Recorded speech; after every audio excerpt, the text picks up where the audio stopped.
Crazy Stupid Love is a movie that I'm surprisingly very passionate about, but maybe not in the way you would think. The reason I bought the movie was because I found it cheap and used, and I had heard a lot of friends say that they liked it, so naturally I picked it up and I watched it with some friends.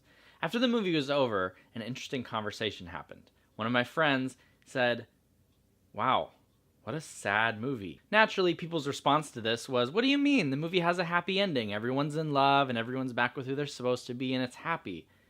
And he said, "That's not the point. Maybe the ending of the movie is happy, but the idea of the movie is very sad." And I have to say, I agree wholeheartedly. I'll begin with the good. This movie is fairly progressive in terms of a romantic comedy, and although I haven't seen that many, they have ranged from very good to very bad. And this one falls somewhere in the middle. Steve Carell plays a man whose wife leaves him, and at the end of the movie, a lesson is learned about the value of fighting for your marriage.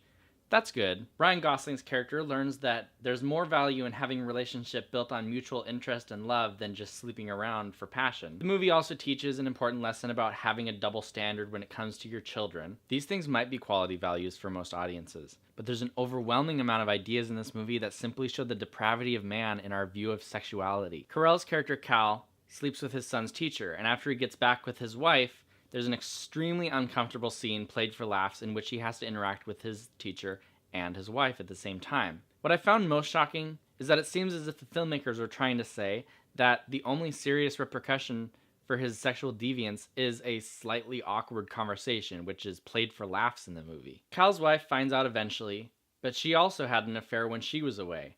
And in the end, marriage prevails, which is great, but were the means necessary? I think not.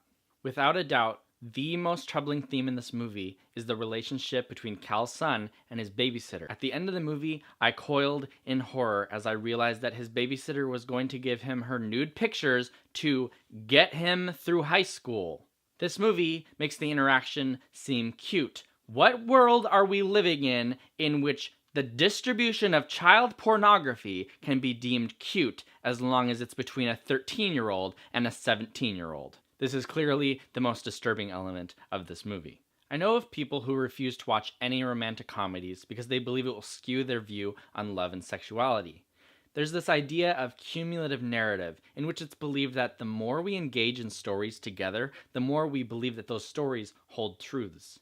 I can't stand the corrupted view on sexuality and love that Hollywood spits out in all their movies. This movie is trying to be progressive, but it still has so many themes that are so troubling. This is why I choose not to watch romantic comedies, or really any thematically romantic movies at all. I can't deny that this movie is fun. I will watch anything with Ryan Gosling. Steve Carell is hilarious. It's great. There's fun moments in the movie. But this movie is deeply troubling, and I wouldn't recommend it to many. However, if you are prepared to think critically, you might actually learn something about the state of mankind and our attitude towards sexuality and love, which could be a good insight. More than likely, though, this movie will just make you depressed. Birdman, or The Unexpected Virtue of Ignorance, is my favorite movie of last year, and despite the fact that I haven't seen Whiplash or some other Oscar nominees yet, I don't think my opinion will waver, because there are significant elements in Birdman that will stick with me for a long time.